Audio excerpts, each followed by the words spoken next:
আমরা ইতিমধ্যেও অন্তর্বর্তীকালীন সরকার আসার পরে যে জামাতের তাদের একটা সংগঠনে দেখছি যে রংপুর জানি কোথায় ওখানে, মানে আমি অনেস্টলি তারা দেখছি হিন্দুদের কিছু কমিটিতে আংশিক কমিটিতে এনেছে, সঠিক কিনা আমি জানি না।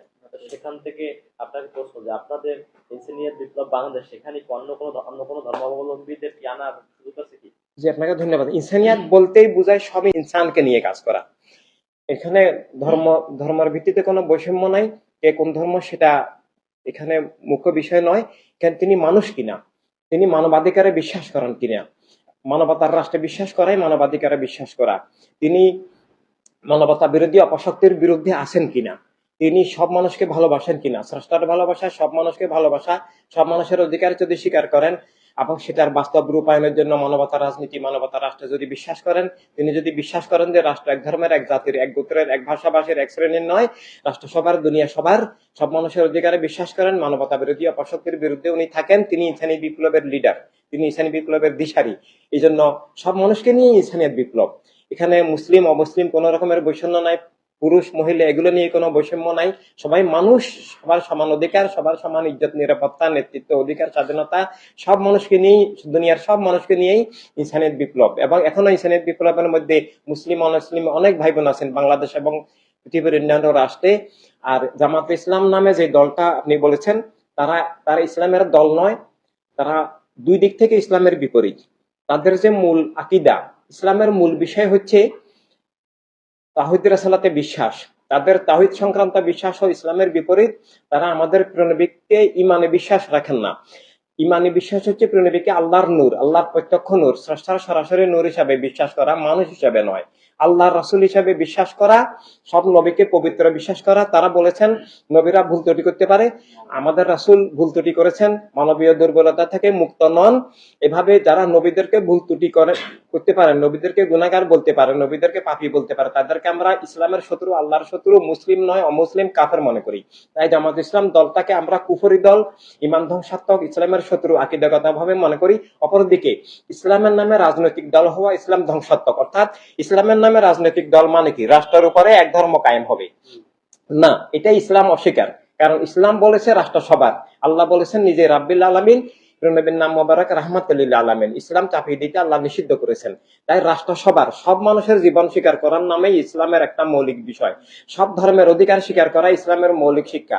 তো ইসলামের নামে রাজনৈতিক দল হতে পারে না, কোন ধর্মের নামে রাজনৈতিক দল হতে পারে না, কোন একক মতবাদ, জাতিবাদের, জাতীয়তাবাদের ভিত্তিতে রাজনৈতিক দল হতে পারে না। রাজনৈতিক দল হতে হলে সব মানুষের জীবন স্বীকার করতে হবে, রাষ্ট্রের মালিক সবাই স্বীকার করতে হবে এবং সব মানুষের অধিকার স্বাধীনতা স্বীকার করতে হবে। আর সেটা স্বীকার করতে গেলে রাষ্ট্রকে সার্বজনীন মানবিক হিসাবে বিশ্বাস করতে হবে। রাজনৈতিক দল হতে হলে সব মানুষের প্রতিনিধিত্বশীল হতে হবে। তাই জামাত ইসলাম দলটা ইসলাম ধ্বংসাত্মক, ঈমান ধ্বংসাত্মক, রাষ্ট্র ধ্বংসাত্মক, ধর্মগ্রান্মায় অধর্ম, উগ্রবাদী, জঙ্গিবাদ। তাদের ইতিহাস খুবই খারাপ। তারা একত্রে মানুষকে পাকিস্তানের বাহিনীর সাথে খুন করেছেন, জুলুম করেছেন এবং বিগত 5ই আগস্ট তারা 3000 পুলিশকে জবাই করেছেন এবং এখনো তারা খুন জুলুমের রাজনীতি করেন। আর তাদের হিন্দু শাখা, এটা আসলে মানে এটা একটা ধোঁকা, প্রতারণা, রাজনৈতিক নাটক।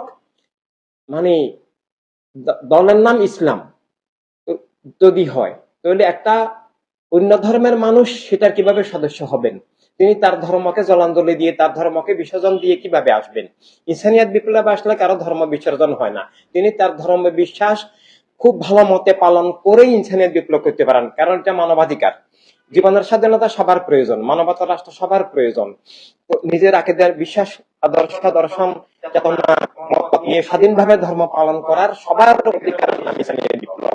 আর একজন অমুসলিম এখন কেউ যদি বলেন একটা হিন্দু দল, আমি একজন মুসলিম দলের সদস্য হব, আর আমি একটা ইসলামিক দলের মধ্যে কিভাবে একজন হিন্দু সদস্য হবেন? এগুলো একটা জোকিং করা, নাটক করা, প্রতারণা করা।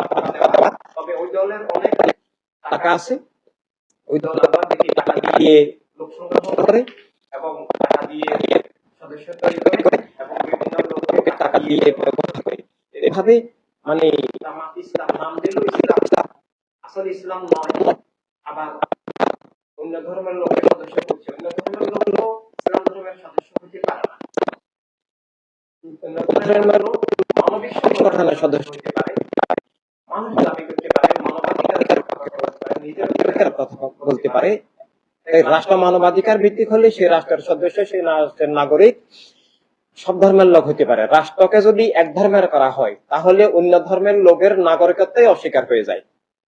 এভাবে জামাত ইসলাম দলটা আকিদাগত ভাবেও ইসলামের দল নয়, ইসলামের নামে একটা প্রতারণা, ধোঁকা, এবং তাদের রাজনীতি ইসলামের রাজনীতি নয়। ইসলামের রাজনীতি হলো মদিনার সনদের প্রথম ধারাই হচ্ছে রাষ্ট্রের মালিক সবাই, সবাই সমান নাগরিক, সবাই সেম সমান নাগরিক কমিউনিটি, একটা মিল্লাত একটা কমিউনিটি, এবং মুসলিম অমুসলিম কোনো বিশ্বাস মানে কোনো বৈষম্য বিদ্বেষ বিভেদ নাই।